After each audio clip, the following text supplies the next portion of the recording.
Assalamualaikum warahmatullahi wabarakatuh. Yang terhormat Bapak Farid selaku dosen mata kuliah Agama Islam 2 dan teman-teman semua yang kami sayangi dan kami banggakan. Perkenalkan kami dari grup 2 IKM 3B 2022 akan melakukan presentasi mengenai hasil diskusi dari kelompok kami dengan judul Penyehatan Lingkungan dan Personal Hygiene dalam Pandangan Islam. Next.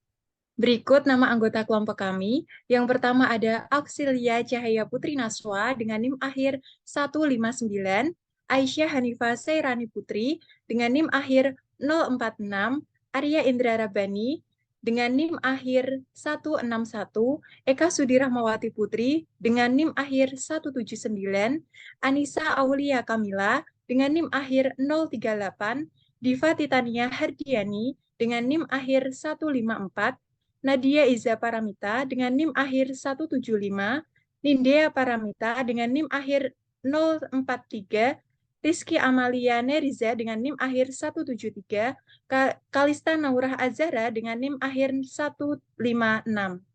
Next. Ikut untuk teman-teman penyaji dipersilahkan.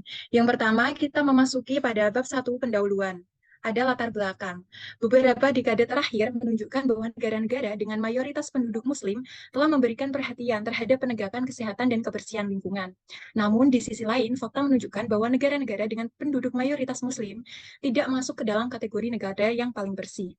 Padahal, dalam agama Islam memiliki fokus perhatian yang cukup tinggi terhadap kebersihan dan kesucian baik secara lahiriah maupun batiniah, seperti yang terkandung dalam Quran Surat At-Taubah ayat 108 yang memiliki arti, di dalamnya ada orang-orang yang ingin membersihkan diri, dan Allah menyukai orang-orang yang bersih. Selain itu, juga terdapat dalam hadis riwayat Muslim, kebersihan merupakan sebagian dari iman. Oleh karena itu, Allah mencintai perbuatan manusia yang bersih, dan dalam agama Islam juga telah ditekankan mengenai urgensi untuk hidup bersih dan suci.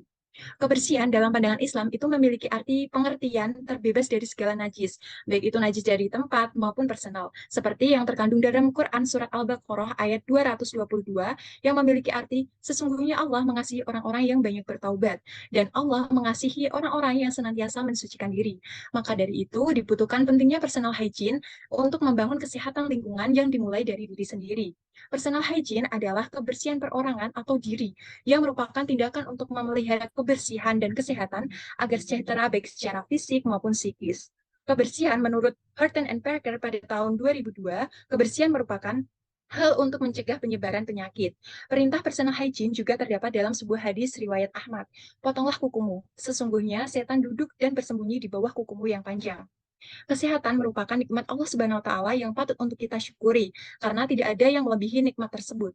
Kesehatan lingkungan merupakan suatu cara bagaimana manusia itu dapat berinteraksi dengan lingkungannya sehingga dapat melindungi dan meningkatkan kesehatan manusia. Lingkungan merupakan sesuatu yang tidak dapat terpisahkan dengan manusia karena saling berinteraksi secara alamiah. Manusia memiliki kewajiban untuk menjaga, mengelola, merawat lingkungan agar tetap bersih dan sehat. Kemampuan eksploitatif manusia terhadap lingkungan itu bersifat aktif, sehingga dapat mengubah tatanan suatu lingkungan. Dengan demikian, dalam pandangan Islam, penyehatan lingkungan dan personal hygiene itu memiliki ikatan yang sangat erat. Islam mengajarkan kepada manusia untuk senantiasa hidup bersih dan sehat, baik dimulai dari diri sendiri maupun dengan lingkungan, agar mampu menciptakan individu dan masyarakat yang baik secara jasmani, rohani, dan sosial. Seperti perintah Allah dalam surat Al-Baqarah ayat 30 untuk menjadi umat pilihan Khalifah Allah Subhanahu wa taala yang mampu untuk memakmurkan bumi. Next. Selanjutnya, berdasarkan latar belakang di atas, dapat dirumuskan masalah sebagai berikut. Yang pertama, apa hubungan Islam dengan personal hygiene? Yang kedua, apa contoh dalil yang menjelaskan mengenai personal hygiene dan penyehatan lingkungan? Ketiga, bagaimana pandangan Islam mengenai personal hygiene? Yang keempat, apa peran hygiene dalam membangun kesehatan lingkungan? Kelima, apa saja contoh personal hygiene menurut pandangan Islam? Yang keenam, apa hubungan personal hygiene dengan bentuk rasa syukur kepada Allah Subhanahu wa taala? Yang ketujuh, bagaimana peran Islam dalam penyehatan lingkungan dan personal hygiene? Dan latar belakang dan rumusan masalah yang telah dijelaskan sebelumnya, tujuan yang hendak dicapai dari penulisan makalah ini adalah sebagai berikut. Pertama, untuk mengetahui hubungan antara Islam dengan personal hygiene. Kedua, untuk mengetahui dalil apa saja yang menjelaskan tentang personal hygiene dan penyehatan lingkungan. Yang ketiga, untuk mengetahui Islam mengenai personal hygiene. 4. Untuk mengetahui peran personal hygiene dalam membangun kesehatan lingkungan. Yang kelima, untuk mengetahui contoh personal hygiene dengan bentuk rasa pada penyihatan lingkungan dan personal hygiene. Adapun manfaat yang diharapkan dari makalah ini adalah sebagai berikut. Yang pertama, bagi penulis, makalah ini dapat menjadi media untuk menganalisis, mengkaji, serta memberikan ilmu baru kepada penulis mengenai hubungan antara Islam dengan personal hygiene dan upaya membangun kesehatan lingkungan yang tentunya disertai dengan dalil pendukung untuk memperkuat materi. Dan bagi pembaca, makalah ini dapat dijadikan sebagai media rujukan untuk menambah wawasan mengenai hubungan dan peran Islam dalam personal hygiene serta dalam upaya penyehatan lingkungan. Selanjutnya kita masuk ke pengertian hygiene. Menurut Widyati 2002, hygiene atau higienis merupakan suatu usaha pencegahan penyakit yang menitik beratkan pada usaha kesehatan lingkungan hidup manusia. Misalnya, menyediakan air bersih, mewadahi sampah agar tidak terbuang sembarangan, dan lain sebagainya. Higienis juga berkaitan dengan sanitasi dan tidak bisa dipisahkan. Misalnya, higienisnya sudah tergolong baik karena telah melakukan tindakan pencuci tangan, namun sanitasi yang ada tidak mendukung karena kurangnya ketersediaan air bersih. Maka, mencuci tangan tidak menjadi hal yang maksimal. Selanjutnya, pengertian personal hygiene.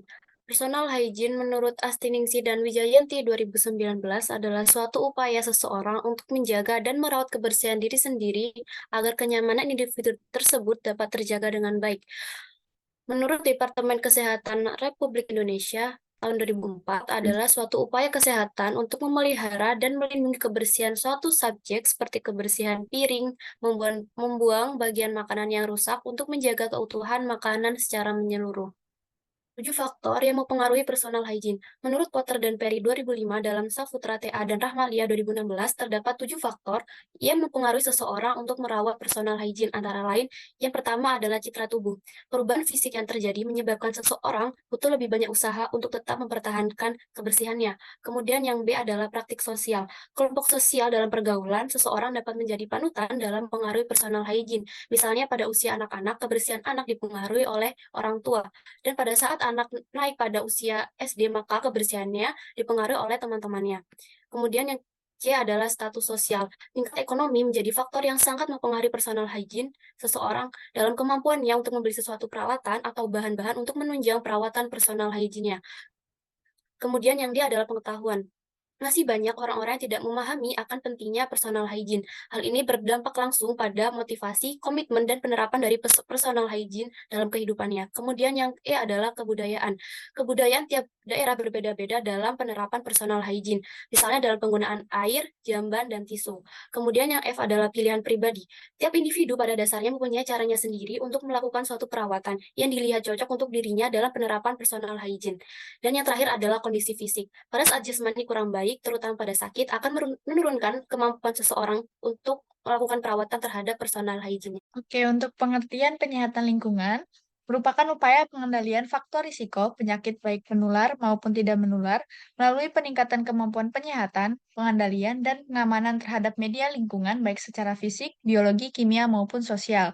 Menurut Kementerian Kesehatan tahun 2022 menyatakan bahwa dalam suatu kegiatan, penyihatan lingkungan harus meliputi semua aspek yang ada di dalam Peraturan Pemerintah Nomor 66 tahun 2014 tentang kesehatan lingkungan menjelaskan pengertian kesehatan lingkungan yang merupakan upaya pencegahan penyakit dan atau gangguan kesehatan dari faktor risiko lingkungan untuk mewujudkan kualitas lingkungan yang sehat, baik dari aspek fisik, kimia, biologi, maupun sosial. Kemudian ada upaya-upaya dalam penyihatan lingkungan. Yang pertama ada kegiatan penyihatan tempat umum, kemudian ada kegiatan pengawasan kualitas air minum, pengandalian faktor penyakit dengan cara survei, jentik, dan pembagian abatisasi, pengawasan dan pembinaan pengelolaan makanan atau TPM, dan yang terakhir adalah pemberantasan sarang nyamuk atau PSN dengan rutin kerja bakti bersama masyarakat. Baik, selanjutnya kita akan membahas mengenai penyehatan lingkungan dalam pandangan Islam. Lingkungan sendiri merupakan kombinasi beberapa unsur yang ada di sekitar manusia yang tentunya berhubungan satu sama lain.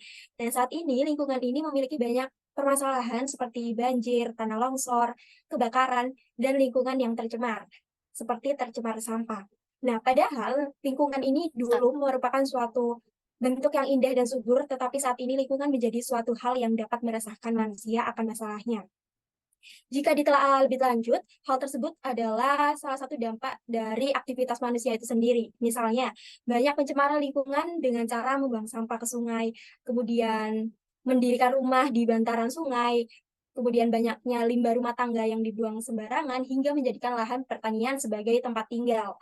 Nah, sesungguhnya di dalam Al-Quran, Allah Subhanahu wa Ta'ala sudah memberikan perintahnya untuk menjaga bumi dan lingkungan yang telah diberikan kepada manusia. Pada surat Ar-Rum ayat 41-42 juga menyebutkan bahwa telah tampak kerusakan di darat dan di laut yang disebabkan karena perbuatan tangan manusia. Allah menghendaki agar mereka merasakan sebagian dari perbuatan mereka agar mereka kembali ke jalan yang benar. Nah, pada surat Ar-Rum ayat 41 dan 42 ini menjelaskan bahwa Allah Subhanahu wa Ta'ala ini menciptakan bumi untuk diambil manfaatnya oleh manusia, tentunya untuk kesejahteraan hidupnya. Manusia juga ditugaskan oleh Allah Subhanahu wa Ta'ala untuk menjaga bumi dan tidak merusaknya. Nah, Allah mengizinkan manusia untuk mengelola dan menggunakan kekayaan bumi ini sebagai bekal beribadah kepada Allah Subhanahu wa Ta'ala. Namun, dengan sifat serakah yang dimiliki oleh manusia, banyak sekali terjadi pemanfaatan alam yang berlebihan dan akhirnya berdampak buruk bagi bumi. Allah Subhanahu wa Ta'ala juga melarang manusia untuk merusak lingkungan, tentunya sebagaimana dalam surat Al-A'raf ayat 56, yang berarti, dan janganlah kamu berbuat kerusakan di bumi setelah diatur dengan baik. Berdoalah kepadanya dan rasa takut dan penuh harap. Sesungguhnya rahmat Allah sangat dekat dengan orang-orang yang berbuat baik. Allah Subhanahu wa Ta'ala telah memberikan kepercayaan kepada manusia untuk turut serta menjaga apa yang sudah diberikannya.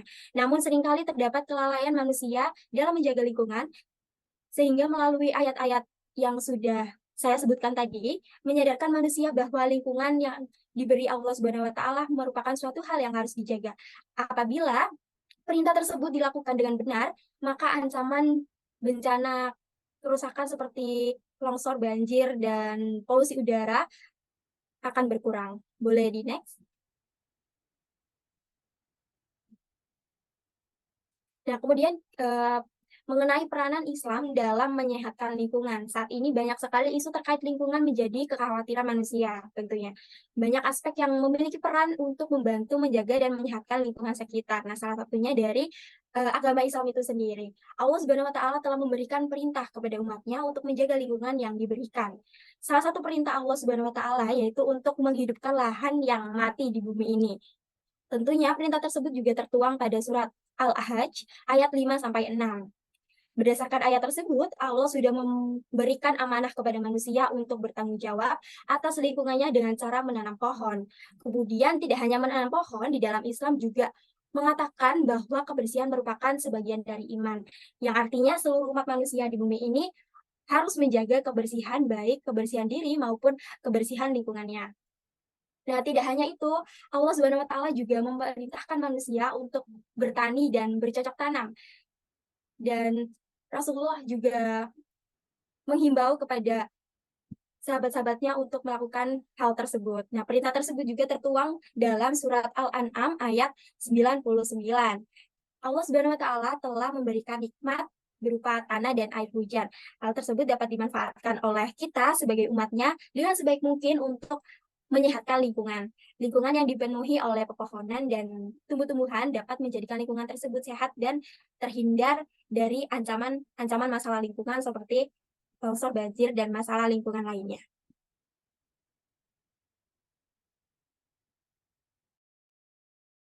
Selanjutnya ada tujuan dan manfaat penyelamatan lingkungan. Yang pertama ada menghindari kerusakan dan bencana alam. Menurut Al-Quran, terjadinya kerusakan dan bencana alam di bumi kebanyakan merupakan perbuatan dari manusia yang tidak bertanggung jawab. Peringatan tentang kerusakan dan bencana alam tersebut sudah tertulis dalam surat Ar-Rum ayat 41, yaitu kalau nampak kerusakan di darat dan di laut disebabkan karena perbuatan tangan manusia. supaya Allah masukkan kepada mereka sebagian dari akibat perbuatan mereka agar mereka kembali ke jalan yang benar. Ayat tersebut bisa menjadi pengingat untuk manusia agar selalu menjaga perbuatannya. Jika manusia senantiasa menjaga perbuatannya dan melestarikan lingkungan, maka alam pun akan bersahabat dengan manusia itu sendiri, sehingga bencana seperti banjir, tanah longsor, dan kebakaran dapat lebih stabil. Lalu yang kedua ada membentuk keharmonisan dan keseimbangan antara manusia dan lingkungan. Lingkungan dan manusia memiliki hubungan timbal balik yang erat. Salah satu contohnya adalah proses fotosintesis pada tanaman. Proses alami tersebut membuat lingkungan tetap dalam kondisi yang seimbang, yang merupakan hakikat Allah dalam menjaga makhluknya, sebagaimana yang tertuang dalam surat Al-Mulk ayat 3, yaitu yang menciptakan 7 langit berlapis-lapis, tidak akan kamu lihat sesuatu yang tidak seimbang pada ciptaan Tuhan yang Maha Pengasih. Maka lihatlah sekali lagi, adakah kamu lihat sesuatu yang cacat? Islam mengajarkan untuk selalu menjaga keharmonisan dan keseimbangan lingkungan sekitar tanpa merusak yang ada di dalamnya. Dengan dilakukannya penyataan lingkungan, maka semua komponen yang ada di dalamnya dapat berjalan lancar dan harmonis. Lalu yang terakhir ada menjaga kesehatan. Islam mengajarkan untuk selalu menjaga kebersihan diri dan lingkungan. Banyak dalil yang menyebutkan tentang menjaga kebersihan diri dan lingkungan. Salah satunya yaitu Rasulullah SAW bersabda, jauhilah olehmu akan 3 hal tertutup, yaitu buang air besar pada saluran air, di tengah jalan, dan di tempat berteduh. Dalil tersebut menunjukkan anjuran agar tidak mencemari lingkungan. Lalu, dan Rasulullah SAW bersabda, tatkala ada seorang yang jalan di suatu jalan, tiba-tiba ia menjumpai tangkai berdiri di jalan, lalu ia menyingkirkannya, maka Allah Subhanahu wa Ta'ala bersyukur kepadanya dan mengampuni dosanya. Hadis tersebut menunjukkan anjuran tentang membersihkan lingkungan. Pola hidup yang bersih dan lingkungan yang sehat merupakan salah satu cara untuk menjaga kesehatan. Selanjutnya adalah personal hygiene dalam pandangan Islam. Ajaran agama Islam telah meliputi seluruh aspek kehidupan manusia, termasuk aspek kebersihan diri dan penyehatan lingkungan. Dalam Islam, ada beberapa istilah yang digugakan dalam menggambarkan konsep kebersihan. Antara lain ada tazkiyah yang berarti mensucikan dan membersihkan, kemudian ada toharoh yang secara istilah artinya suci dari hadas dan najis, ada nazafah dan fitrah. Dalam sejarah agama Islam, next. Dalam sejarah agama Islam, kebersihan menjadi salah satu pembahasan yang sangat penting. Umat Muslim tentu memiliki standar kebersihan yang sangat tinggi karena Islam sangat menekankan pada kebersihan dan kesucian baik secara fisik maupun spiritual. Nabi Muhammad SAW memberitahu para sahabatnya dan juga kita semua tentang pentingnya menjaga kebersihan. Rasulullah SAW bersabda, "At-tuhuru syatrul iman," yang berarti bersuci itu sebagian dari iman. Kebersihan badan merupakan wujud dari kesucian, sebagaimana yang telah tertulis dalam Al-Quran Surah Al-Baqarah ayat 222, Innallaha yuhibbut tawwabina wa yuhibbul mutatahhirin, yang artinya, sesungguhnya Allah menyukai orang-orang yang bertaubat dan menyukai orang-orang yang mensucikan diri. Dari ayat di atas menunjukkan bahwa Allah Subhanahu wa Ta'ala sangat menyukai orang-orang yang bisa menjaga kesucian fisik dan spiritualnya. Bertaubat merupakan bentuk dari menjaga kesucian dan kebersihan spiritual atau batin. Adapun membersihkan diri merupakan upaya untuk mensucikan diri dari kotoran fisik melalui berbagai cara, seperti mandi, berwudu, atau bertayamum. Bisa di next. Peran Islam dalam personal hygiene. Dalam personal hygiene, Islam memiliki peran yang sangat penting. Tidak hanya mewajibkan umatnya untuk senantiasa menjaga kebersihan dan kesucian diri, namun Islam juga memberikan panduan bagaimana cara agar tetap menjaga personal hygiene dan menjaga fitrahnya. Bisa di next. Sebagaimana Aisyah radhiyallahu an meriwayatkan bahwa Rasulullah SAW bersabda, ada 10 jenis fitrah manusia, yaitu menggunting kumis, memelihara jenggot, bersiwak, memasukkan air ke dalam hidung lalu menyemburkannya keluar, memotong kuku, membersihkan ruas-ruas jari, mencabut bulu ketiak, mencukur bulu kemaluan, hemat menggunakan air, dan berkumur-kumur. Hadis riwayat Muslim. Menjaga kebersihan dan kesucian merupakan hal yang penting, terutama saat beribadah kepada Allah Subhanahu wa Ta'ala. Bersuci sebelum melaksanakan sholat sangat diharuskan. Kita harus senantiasa memastikan bahwa tubuh, pakaian, bahkan lingkungan kita bersih dan suci sebelum melaksanakan sholat. Selain diperintahkan untuk bersuci sebelum melaksanakan sholat, umat Muslim juga dianjurkan untuk memakai pakaian yang layak dan bersih selama beribadah kepada Allah Subhanahu wa Ta'ala. Islam telah mengatur kaidah bagi seluruh aspek kehidupan agar dapat menjadi panduan hidup bagi seluruh umat manusia, termasuk bagaimana Islam mengatur dan mengajarkan umat muslim terkait kebersihan dan personal hygiene. Dari ayat dan hadis yang telah disebutkan, dapat disimpulkan bahwa Islam memiliki peran yang sangat penting dalam personal hygiene. Yang selanjutnya, adalah macam-macam personal hygiene dalam pandangan Islam. Yang pertama adalah perawatan kulit. Kulit merupakan organ aktif yang memiliki fungsi pelindung, ekskresi, sekretori, pengatur suhu, dan sensorik. Selama kulit tetap sehat dan utuh, fungsi fisiologisnya tetap optimal. Oleh karena itu, kita harus merawat kulit dengan baik agar tetap sehat dan kuat. Minimal, mandi 2 kali sehari menggunakan sabun dan air bersih. Sebagaimana Allah berfirman dalam Quran Surat Al-Anfal ayat 11. Pada ayat tersebut, Allah SWT telah memberikan kita hujan dan air untuk membersihkan diri. Karena itu, kita harus mengingatkan diri sendiri bahwa air adalah hak istimewa yang kita dapat sebagai bentuk hadiah dari Allah SWT. Selanjutnya, yang kedua adalah kebersihan tangan dan kaki. Mencuci tangan merupakan suatu proses untuk menghilangkan kotoran secara mekanis dari kulit di kedua tangan. Membasuh tangan juga terdapat dalam rukun wudhu yang dilakukan minimal 5 kali dalam sehari, yaitu saat akan melaksanakan sholat 5 waktu. Hal ini menunjukkan bahwa Islam sangat memperhatikan masalah kebersihan diri, terutama tangan. Allah Subhanahu wa Ta'ala berfirman dalam Quran Surat Al-Maidah ayat 6. Pada ayat tersebut membahas belum mengerjakan sholat, kita membutuhkan langkah ekstra untuk memastikan kita tetap bersih dan tetap suci. Dan yang ketiga adalah menjaga gigi dan mulut. Keteraturan menjaga kebersihan gigi dan mulut harus dilakukan sejak masa kanak-kanak agar menjadi kebiasaan yang baik hingga dewasa. Tujuannya adalah membentuk kebiasaan menjaga gigi yang baik minimal 2 kali sehari, yaitu pada pagi hari dan malam hari sebelum tidur. Sebagaimana sabda Rasulullah SAW, "Cungkilah bersihkan gigimu dari sisa-sisa makanan, karena perbuatan seperti itu merupakan kebersihan dan kebersihan bersama dengan keimanan. Dan keimanan menyertai orangnya di dalam surga." Hadis riwayat Imam Tobrani. Selanjutnya yang keempat yaitu memotong kuku. Memotong kuku juga merupakan salah satu cara menjaga kebersihan diri. Hal ini karena banyak bakteri yang dapat hidup di kuku sehingga dapat menyebabkan penyakit. Dan yang kelima adalah kebersihan mata dan telinga. Tidak ada perawatan khusus untuk mata karena mata terus-menerus membersihkan mata, kelopak mata, dan bulu mata yang mencegah masuk partikel asing. Menurut konsep Islam, orang yang beriman dan berakhlak mulia tidak melihat kemana-mana dalam artian menjaga pandangannya. Apalagi bagi yang bukan mahram, dan barang siapa yang tidak menjaga penglihatannya, ia berdosa karena ia tidak menaati perintah Allah SWT. Gunakan kemampuan pendengaran dan penglihatan untuk mendengar dan melihat hal-hal yang berguna dalam kehidupan. Telinga tidak boleh mendengar suara-suara yang tidak layak untuk didengarkan, dan mata tidak boleh melihat sesuatu yang mengandung maksiat. Dan yang terakhir adalah kebersihan rambut dan kulit kepala. Menjaga kebersihan kulit kepala adalah bagian integral dari menjaga kebersihan rambut. Menyisir, menyikat gigi, dan keramas adalah dasar-dasar perawatan rambut.